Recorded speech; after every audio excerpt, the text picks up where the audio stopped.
What's up, everybody? Sorry the episode was late, I was at a wedding yesterday, but as you can see, I have a new backdrop, a new haircut, so let's jump into it. So, kicking off today's list, we have Black Klansman trailer. Now, if you're wondering, that sounds a bit weird, well, it does, because A, KKK does a lot of black people, and B, it's a comedy movie called Black Klansman. I don't know how this is going to be, but it looks great. Now, the story, and I have notes here that I need to look at, but the story focuses around Ron Stallworth, who's played by John David Washington, finally got that right one of these takes, plays the first black detective in Colorado Springs. Is that right? That's right. Jesus Christ, I can't believe I remembered that. But he plays the first black detective in Colorado Springs and decides to take on the KKK. How does he do this, you ask? Well, it's actually based on a true story where he rings up the lead super legend Megazord dragon dude who runs the thing, and he's like, "Hi, I hate everybody who isn't white." And the guy's like, "Oh, really? You should come to a meeting one time." Here's the little problem: the dude's black. Enter Adam Driver, who is a detective who basically plays the body double for this entire persona that the Ron Stallworth character kind of like invents to get into the KKK to take it down from the inside. It looks so great. I mean, apart from the fact that there's going to be super humor throughout it, thanks to the pairing of Adam Driver pretending to be a super racist guy when he really isn't, and then also the fact that the guy who talks on the phone, that like they have to basically come up with an identity for two people, and it looks like it's going to be crazy. But I really want this movie to go off without anybody making any big fuss about it, because it looks really fun. It's not even taking itself seriously. But yeah, there we go. First one is Black Klansman. There's the silent K. Now next we're going to a little bit of a serious note, and you're wondering, wait a minute, we never go serious on this show. What's going on? Well, for the people out there who live in Boston and the surrounding areas, and maybe the rest of the world eventually, get out as fast as you physically can, because Boston Dynamics are creating evil robots. They put out a video recently called Getting Air, or Getting Some Air, as it actually clearly says in my notes, and it shows the fact that they have now made a robot run and jump. We're literally 3 steps away from it picking up a gun, pointing it at you, and shooting you in the face. What is wrong with Boston Dynamics? It's impressive. It's an impressive feat of engineering, but I don't want to be killed by something sent back in time to kill the leader of the resistance, and I just happen to be, I don't know, doing some future shopping for stuff that's only like a can of dog food, and then go, oh shit, as a massive orb pops up and a dude comes out of it and punches his fist through my chest, because that's Boston Dynamics getting close to building a Terminator. And you know what's going to happen? They're going to get to that point, they're going to go under, Cyberdyne Industries or some other organisation are going to buy it, and then they're going to create Terminators and send them back in time when they try to take over the world. It's not good, Boston. Stop yourself. And the third thing today, which kind of hits home for me because I was at a wedding yesterday, and I was this one guy, I'm the guy at a wedding who is never with anyone, and you just don't know where to stick him, and that's exactly what this is about. It's about a movie that's coming out called Destination Wedding. Guess who it's featuring? That's right, John Wick himself, Keanu Reeves. I know I'm speaking a little bit fast, but I got a lot to cover on this one. So, the entire story for this is Keanu Reeves has been invited to a destination wedding, which is one of those stupid things where you go spend a couple of days in like wine country or some shit like that, and you have to sit around all the people being lovey-dovey and crap. But Jesus Christ, like the wedding I went to was my best mate's wedding. I'm perfectly fine with that. But I'm sick and lovey-dovey stuff. I don't like it. It makes me sick. Physically, mentally, and every other way. But Keanu Reeves, it's a love story as well, this kind of thing. Keanu Reeves goes to this wedding and meets basically the female version of himself, who is played by someone I can't remember, and I don't have it written down, but basically they go to this thing and they're like, oh, love and stuff, and they're like, yeah, I totally agree with you. And then through the entire process of going to this destination wedding, fall in love with each other. Bit ironic, but it looks really good because it's not Keanu Reeves like doing the whole surfer kind of attitude thing, and it's not Keanu Reeves doing the I'm going to kill you with a pencil thing. It's basically Keanu Reeves being a dick. Don't ever think I've seen Keanu Reeves play dick.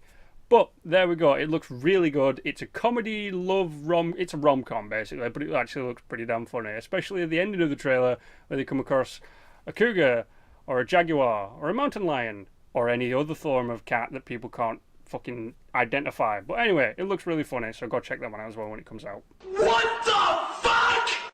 Now, for our what the fuck is this, Two of them, and the first one is really disappointing. I thought we'd moved past being this. Well, I'm actually sitting there. I'm never surprised that we haven't moved past this kind of stupid stuff. But you know what I'm talking about. Laurel versus Yanny. And I'm going to say it right off this right now.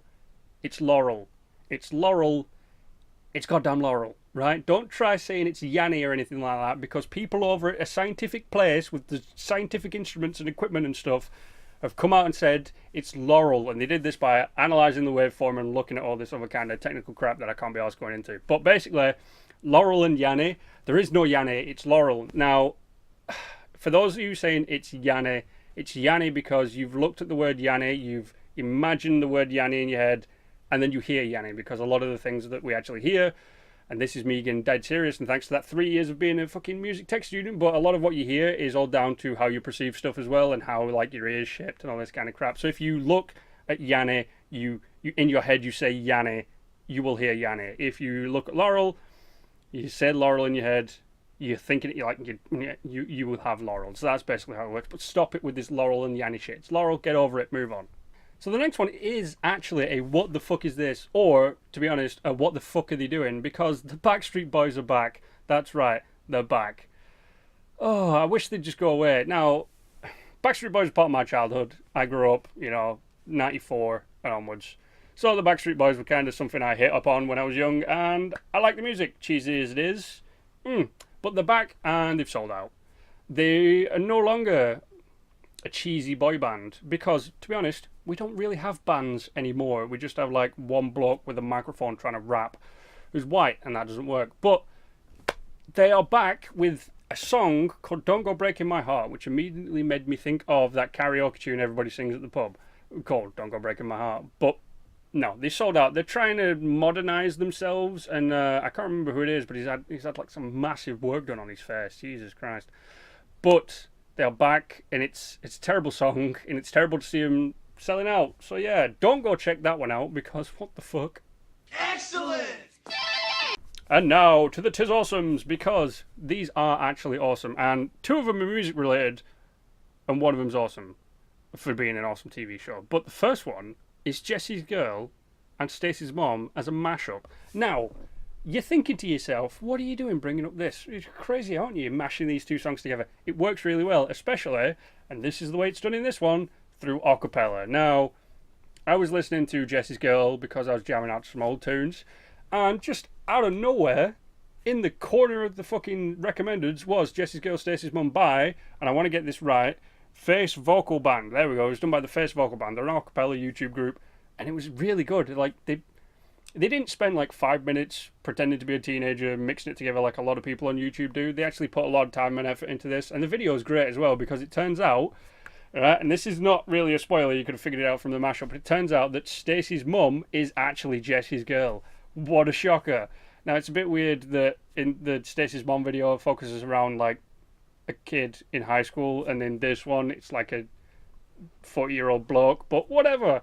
Yeah, it's actually a really good thing, so go check that one out. And the next one, which isn't music related, is The Rookie. And you're probably thinking, what is The Rookie? We're not playing Halo ODST again. Well, The Rookie is a TV show starring, and I'm so fucking glad he's back on TV, Nathan Fillion. And Jesus Christ, by the way, Nathan Fillion lost a shit ton of weight.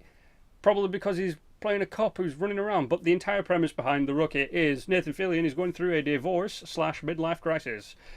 And to get over that, he decides to become a police officer. That's basically the entire plot of the TV show. There you go. Basically, he's in a bank heist, and he's like, the police turn up, and he's like, oh my god, I want to be a policeman. So he goes off and he joins the LAPD. But it actually looks really good, because this is where we get a little bit serious on this thing.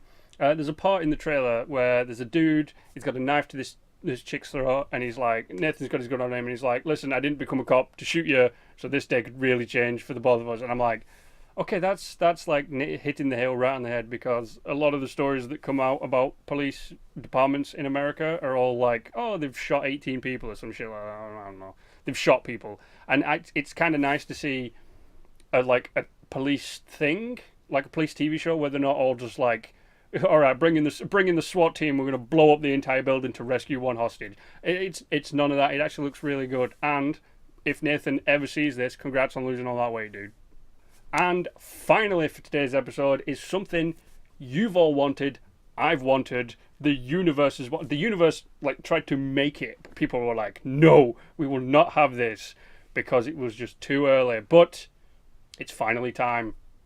It's the Bohemian Rhapsody trailer. That's right, we're getting a movie for Queen about Queen. Not, hello, the Queen in Buckingham Palace, but the Queen as the band. The greatest band that has probably ever lived next to Tenacious D. I don't know. But it's the story of, like, Freddie Mercury and how the band Queen started off and then rose through the ranks of music to music legends, and then Freddie Mercury ascending too early into music heaven as a music god. It looks really great. Now, Rami Malek in it is a spitting image of Freddie Mercury. Put a mustache on him, give him that hair, Freddie Mercury, straight away. Go watch the trailer, you'll immediately recognise that it's technically Freddie Mercury. It's not Rami Malek anymore.